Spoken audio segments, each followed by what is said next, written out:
चलिए हाथ जोड़ लीजिए सभी लोग। नमो अरिहंताणं नमो सिद्धाणं नमो आयिरीयाणं नमो उवज्झायाणं नमो लोये सौवसारूढं। जय बोलो पंच परमेश्वरी भगवान की जय।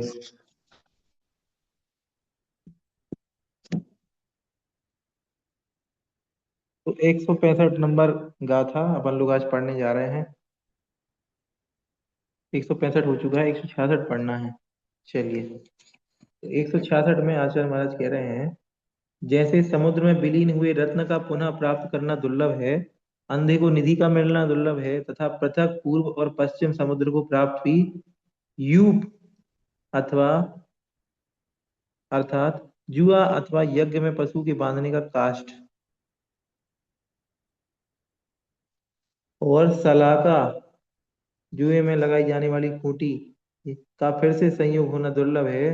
वैसे ही निरंतर दुख को देने वाले इस संसार में मनुष्य पर्याय का प्राप्त करना भी अतिशय दुर्लभ है। यदि कदाचित वह मनुष्य पर्याय प्राप्त भी हो जावे तो भी निर्मल कुल में जन्म लेना और वहां पर भी धर्म में बुद्धि का लगाना यह बहुत ही दुर्लभ है।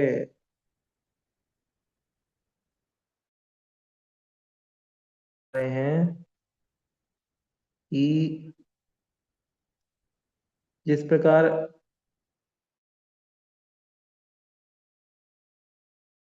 मिलना बहुत कठिन हो जाते हैं, जैसे किसी अंधे के लिए कोई खजाना मिल जाना बहुत कठिन है।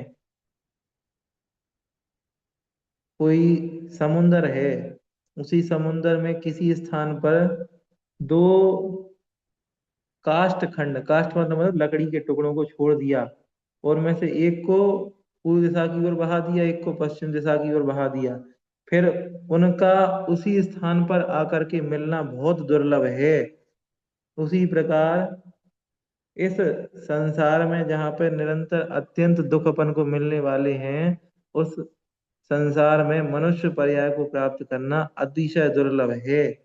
यदि कदाचित वह मनुष्य पर्याय प्राप्त हो भी जावे तो उसमें फिर जैन कुल का मिलना, जैन कुल में भी जिनवाणी का मिलना, ये तो बहुत ही कठिन है। इसलिए हम सभी को अपनी धर्म में बुद्धि लगा लेनी चाहिए। अब इसमें प्रश्न ये बन सकता है, धर्म की दुर्लभता को समझाइए, धर्म की दुर्लभता को समझाइए। तो आपको ये पूरा बताना पड़ेगा धर्म कितना दुर्लभ है, आचार्य महाराज ने इस गाथा में बताया है। ठीक है, आगे चलते हैं। आगे के श्लोक में आचार्य महाराज 167 नंबर श्लोक में आचार्य महाराज ये बता रहे हैं कि जो धर्म है वह धर्म अत्यंत दुर्लभ है, और यदि हमने किसी और के खोटे उपदेश आदि सुने, खोटे देवसास गुरु की पूजा की, तो वह धर्म हमसे दूर हो जाता है। तो वो कैसे होता है वो बता रहे हैं कि प्रथम तो मनुष्य जन्म पाना अत्यंत कठिन है। 167 नंबर क्या कह रहे हैं, संसारी प्राणियों को यह मनुष्य पर्याय अंधक वर्त की यक रूप जनाख्यान के न्याय से करोड़ों कल्प काल में बड़े कष्ट से प्राप्त हुई है। ये एक प्रकार का न्याय बता दिया, अर्थात एक ऐसा न्याय है जिस न्याय से ये समझ में आता है कि कोई चीज बहुत कठिनाई से प्राप्त होती है। ये न्याय अपन को ये समझाता है। तो उस न्याय की अपेक्षा से उसका उदाहरण लेकर के समझा रहे हैं। करोड़ों कल्प काल, करोड़ों का एक कल्प काल 20 पूरा पूरी सागर का होता, वहीं से करोड़ों कल्प काल निकल जाए तब जाकर के कहीं कठिनाई से यह मनुष्य पर्याय मिलती है। जिस प्रकार अंधे के हाथ में बटेर लग जाती है, ठीक। बटेर क्या होता है, बटेर होता है एक प्रकार का पक्षी, एक ऐसा पक्षी होता है जो पक्षी बहुत चंचल होता है। वो किसी भी के भी हाथ में नहीं आ पाता। कोई भी व्यक्ति उसे पकड़ना चाहे तो वो तुरंत उसको चकमा दे करके निकल जाता है। ठीक है, तो ऐसे ही अंधे के हाथ बटेर लगना ये मुहावरा भी है। तो ये बटेर पक्षी का आना दुर्लभ है, उसी प्रकार इस मनुष्य, देखो, सा अपनी आंखें जिसके पास है वो भी उस बटेर पक्षी को नहीं पकड़ पाता, जो भी अंधे के हाथ में बटेर का लगना तो और ही ज्यादा दुर्लभ है। उसी प्रकार इस मनुष्य पर्याय का प्राप्त होना भी अत्यंत दुर्लभ है। फिर यदि वह करुण कल्प कालों में किसी प्रकार से प्राप्त हो भी गई, तो वह मिथ्या देव एवं मिथ्या गुरु के उपदेश, विषय अनुराग और नीच कुल में उत्पत्ति आदि के द्वारा सहसा विफलता को प्राप्त हो जाती है। जैसे तैसे करके मिल भी गई तो अपन नीच कुल में उत्पन्न हो गए, विषयों में लगे रहे, मिथ्या गुरु के खोटे उपदेश में आ गए, जैन कुल नहीं मिल पाया, तो वो मनुष्य पर्याय अगर इतनी कठिनाई से प्राप्त हो भी गई तो वो नष्ट हो जाती है। समझ आया? तो ये बहुत कठिनाई से मनुष्य पर्याय मिलती है। तो इस बात को समझाते हुए आचार्य महाराज आगे बता रहे हैं, और आगे 168 नंबर में, कि कुगुरु कुदेव आदि की सेवा नहीं करनी है। क्यों नहीं करनी है? क्योंकि उनकी सेवा करने से यह मनुष्य जन्म नष्ट हो जाता है। हे दुर्बुद्धि प्राणी, यदि यहाँ किसी भी प्रकार से तुझे मनुष्य जन्म प्राप्त हो गया है, तो फिर प्रसंग पाकर अपना कार्य कर ले, अर्थात अपनी आत्मा का हित कर ले। अन्यथा यदि तू मरकर किसी त्रियंच पर्याय को प्राप्त हुआ, तो फिर तुझे समझाने के लिए कौन समर्थ होगा? अर्थात कोई समर्थ नहीं है। बहुत सरल भाषा में समझा रहे हैं। मनुष्य पर्याय मिल गई तो आत्म कल्याण कर लेना चाहिए, और अगर मनुष्य पर्याय के मिलने पर भी आत्म कल्याण नहीं किया, तो त्रियंच गति में अगर मर के पहुंच गए तो उसे कौन समझा पाएगा? त्रियंचों की भाषा में कोई नहीं समझा पाएगा। इसीलिए आचार्य महाराज ये बात अपन को समझा रहे हैं कि अपन मनुष्य हैं। ठीक है। और आगे आचार्य महाराज उपदेश दे रहे हैं 169, 169। जो लोग मनुष्य पर्याय के भीतर उत्तम कुल में जन्म लेकर कष्ट पूर्वक बुद्धि की चतुरता को प्राप्त हुए हैं, मनुष्य जन्म पर्याय ले भी ली, उत्तम कुल में जन्म भी हो गया, और बुद्धि इनकी बहुत तीव्र चल रही है, वे धन ही कमाने में लगे हुए हैं, जिन्होंने पूर्व उपार्जित पुण्य कर्म की उदय से किसी भी प्रकार से जैन मत में भक्ति भी प्राप्त कर ली है, पूर्व जन्म का पुण्य उदय में आ गया तो जैन मत भी मिल गया, भगवान की शरण में भी आ गए। फिर यदि वे संसार समुद्र को पार कराकर सुख को उत्पन्न करने वाले धर्म को नहीं करते, मान लो देव शास्त्र गुरु की शरण भी मिल गई, ये सब मिलने के बाद भी अगर धर्म नहीं कर रहे, तो समझना चाहिए वे दुर्बुद्धि जन हाथ में प्राप्त हुए अमूल्य रत्न को छोड़ देते हैं। बहुत सरल भाषा लिखी है। मान लो अत्यंत दुर्लभ कोई रत्न है, जो पूरा विश्व, जिसको पूरा संसार जिसको पाने का प्रयास कर रहा है, उस रत्न, वो रत्न आपके हाथ में है, वो रत्न आपके हाथ में है, और आप बीच समुद्र में खड़े हुए हैं, और सारी दुनिया उस रत्न को ढूंढ रही है, सारी दुनिया उस रत्न के पीछे पागल है, और आपके पास वो रत्न है, और आप बस यूं ही कि इसकी क्या जरूरत है, और आप उसको यूं ही पूरी समंदर में, बीच समंदर में छोड़ देते हो, तो दुनिया आपको मूर्ख कहेगी, इससे बड़ा मूर्ख कौन होगा? ऐसे ही जैन कुल मिलना, जैन धर्म मिलना, मनुष्य पर्याय मिलना इतना ही दुर्लभ है, फिर भी अपन उसको व्यर्थ ही अमूल्य रत्न के समान छोड़ देते हैं। ये बहुत सारे उदाहरणों के माध्यम से आचार्य महाराज समझा रहे हैं। अब क्यों छोड़ देते हैं? क्या दिमाग में आ जाती कि हम इतना अमूल्य रत्न पाकर भी छोड़ रहे हैं? तो वो कह रहे हैं कि जब व्यक्ति ऐसा विचार कर लेता ना, मेरी आयु बहुत लंबी है, हाथ पांव आदि अभी दृढ़ हैं, मेरी लक्ष्मी मेरे बस में है, पत्नी है, बेटा है, घर है, मकान है, पैसा चारों तरफ से आ ही रहा है, अब मैं काय को धर्म करूं, व्यर्थ में काय को व्याकुल हूँ, काय को शरीर को कष्ट दूं, काय को तपूं?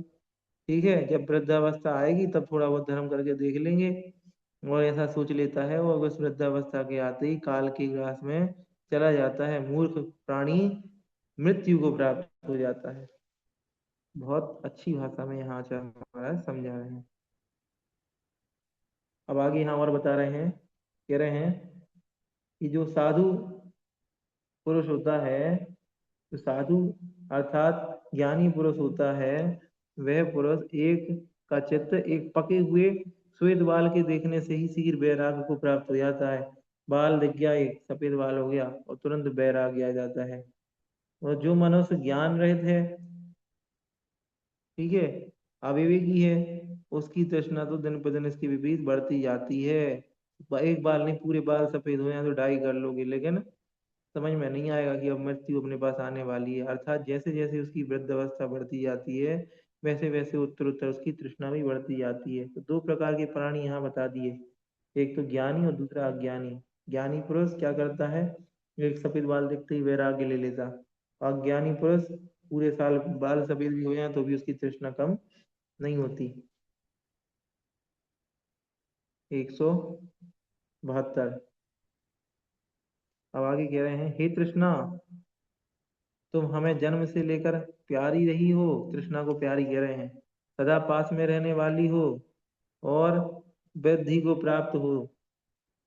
बहुत क्या कहा जाए, तुम हमारी पत्नी अवस्था को प्राप्त हुई हो, तृष्णा तो हमारी पत्नी ऐसी हो।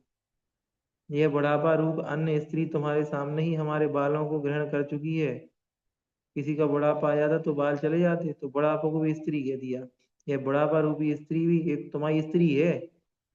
मतलब जैसे तुम मेरी स्त्री हो, ऐसी तरह ये बुढ़ापा भी मेरी स्त्री है, और तुम्हारे सामने ही इसने मेरे बाल झड़ा दिए हैं।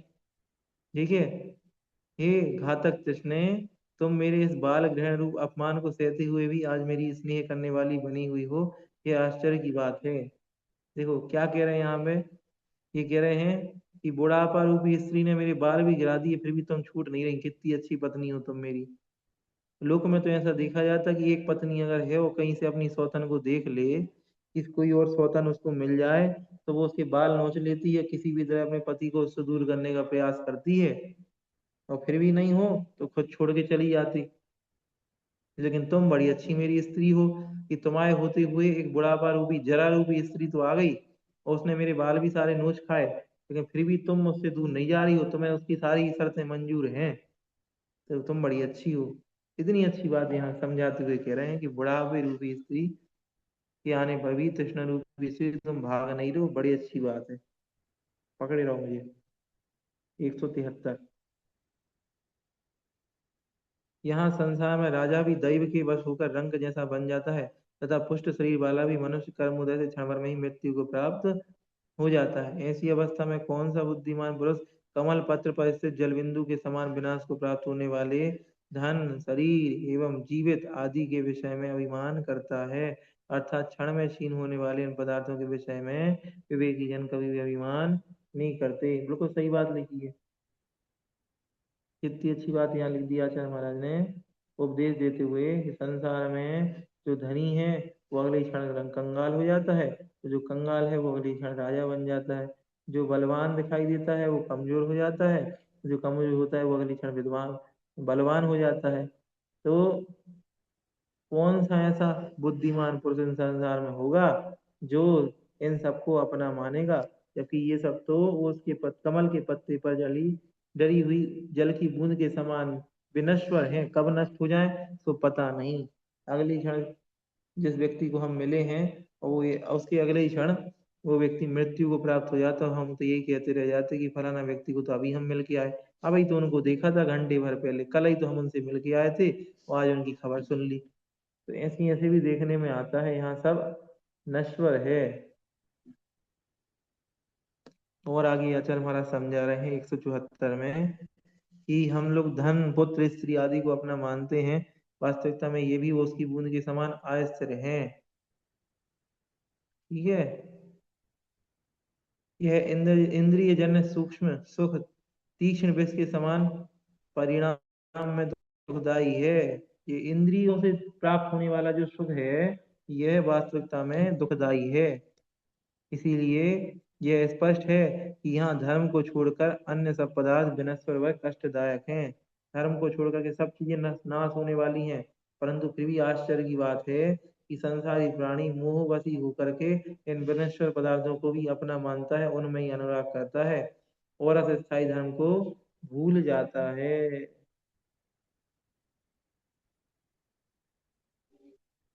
समझ आया? ठीक है।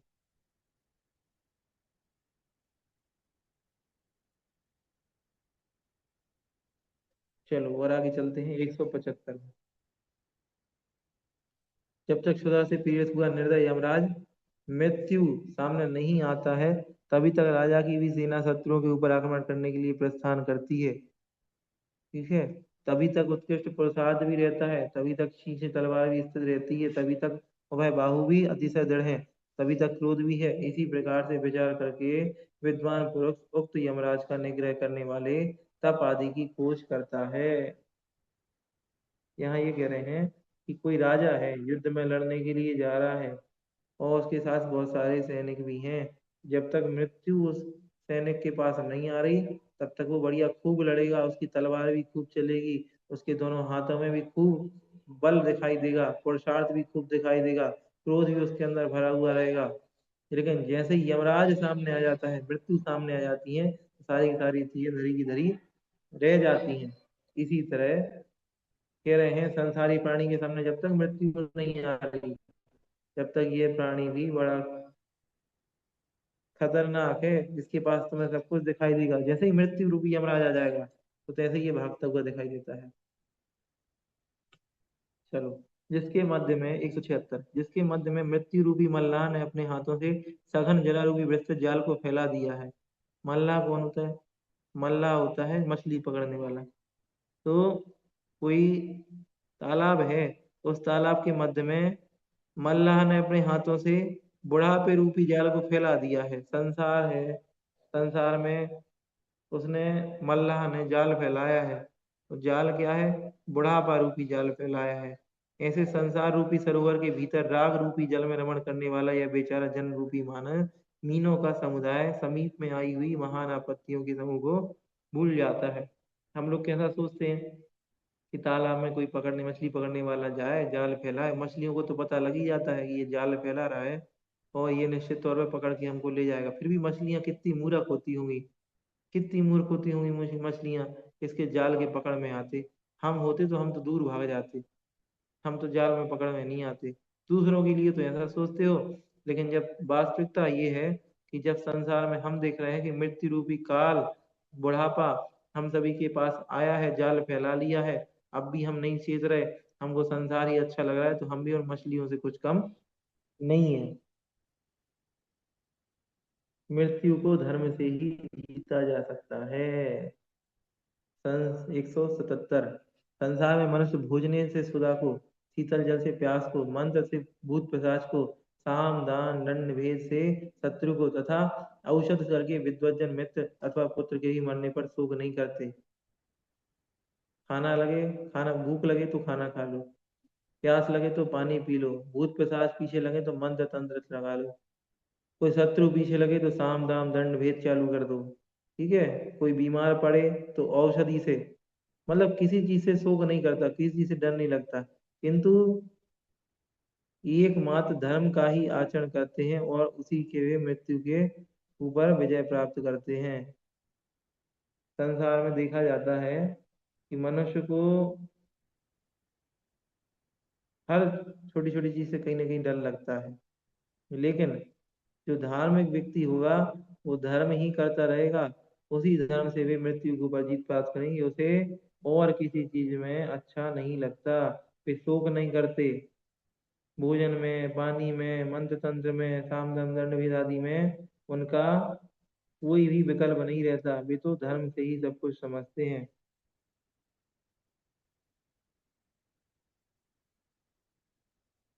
यदि मृत्यु से बचना है तो धर्म की ही आराधना करनी चाहिए। और आगे धर्म की महिमा का वर्णन करते हुए ऐसा महाराज कह रहे हैं कि धर्म रूपी पंखों को धारण करने वाले भव्य जीव रूप हंस नरकादि दुर्गतियों के क्लेश युक्त दुख रूप जलहीन जलाशयों को दूर से ही छोड़कर, देखो ये उदाहरण में बहुत क्लिष्ट भाषा लिख देते हैं, आनंद पूर्वक देवों की लक्ष्मी रूप सरोवर में चिरकाल तक रमण करो। हे हंस, धर्म रूपी पंख को धारण करने वाले हंस, तुम नरक आदि दुर्गतियों के क्लेश रूपी दुखों को छोड़ो और तुम तो आनंद पूर्वक स्वर्ग में सरोवर में चिरकाल तक रमण करो। वहां से आकर के राज्यपद में सरोवर में रमण करो, अर्थात राजा बनो नीचे आकर के, और अंत में राजा से निकल कर भी अविनश्वर मोक्ष रूपी सरोवर में तुम वास करो। अर्थात नरक में नहीं जाओ, धर्म रूपी पंखों को धारण करके तुम पहले स्वर्ग जाओ, स्वर्ग से फिर यहाँ के राजा बनो, राजा बन करके फिर यहाँ से मोक्ष चले जाओ। 169, 179। जिनका यश रूपी चंदन सदा दिशाओं रूप स्त्रियों के शरीर में सुशोभित होता है, अर्थात जिनकी कीर्ति समस्त दिशाओं में फैली हुई है, ऐसे तीर्थंकर चक्रवर्ती बलदेव नागेंद्र कृष्ण आदि पद धर्म से ही प्राप्त होते हैं। धर्म से रहित मनुष्य निश्चयता पाप के प्रभाव से नरक आदि दुर्गतियों में दुख को सहते हैं। इस बात को जानता हुआ सज्जन पुरुष धर्म की आराधना क्यों नहीं करता? देखो कितनी अच्छी बात कह दी, कि कह रहे हैं कि ये जो सारे पद हैं, तीर्थंकर चक्रवर्ती बलदेव, ये सारे के सारे पद धर्म से ही प्राप्त होते हैं। फिर ये व्यक्ति अन्य जगह आराधना क्यों करता है? इस बात को समझता क्यों नहीं है? धर्म की आराधना क्यों नहीं करता? ये बड़े खेद की बात है। 180, 180। धर्म की महिमा को और आगे बता रहे हैं आचार्य महाराज। कह रहे हैं कि सुख के द्वारा रमणीय तब प्राप्त हुआ वह स्वर्ग पद, वे उत्कृष्ट स्थान, फहराते हुए अनुपम ध्वज वस्त्रों से सुशोभित वह श्रेष्ठ विमान पंक्ति, देव पदाचारी पादचारी सैनिक, शोभायमान वह नंदन कानन, वे स्त्रियां तथा अनिंद इंद्र पद, ये सब धर्म के प्रकाश में प्राप्त होता है। धर्म रूपी प्रकाश से क्या क्या मिलता है? तो ये यहाँ पे इस प्रश्न का उत्तर यहाँ बन जाएगा कि धर्म रूपी प्रकाश से हमें बहुत कुछ मिल जाता है। ऐसे स्वर्ग जिसमें पताकाएं उड़ रही हैं, पताकाएं मतलब होते हैं झंडे, ऐसे विमान की पंक्तियां, ठीक, देवता रूपी प्यादे, प्यादे मतलब सैनिक, ने- अत्यंत मनोहर नंदन वन में, नंदन कानन मतलब होता है नंदन वन में, नंदन वन में मनोहर दीवांगनाएं और इंद्रपद आदि आदि, ये सब आपको अनिंद इंद्रपद, ये सब धर्म से ही प्राप्त होता है। धर्म के प्रभाव से क्या क्या प्राप्त नहीं होता? ये सब हमको धर्म के प्रभाव से ही प्राप्त होता है। इस तरह से हमने आज यहाँ 15 और पढ़े, 180 तक हो गए हैं। कल हम 198 करके इस धर्म उपदेश रूपी पहले अधिकार को समाप्त करेंगे। बोधि समाधि परिणाम शुद्धि स्वात्मोपलब्धि शिव सौख्य सिद्धि चिंतामणि चिंतित वस्तुदानी वा वंदे मानस्य ममास्तु देवी। नमोकार नमोकार।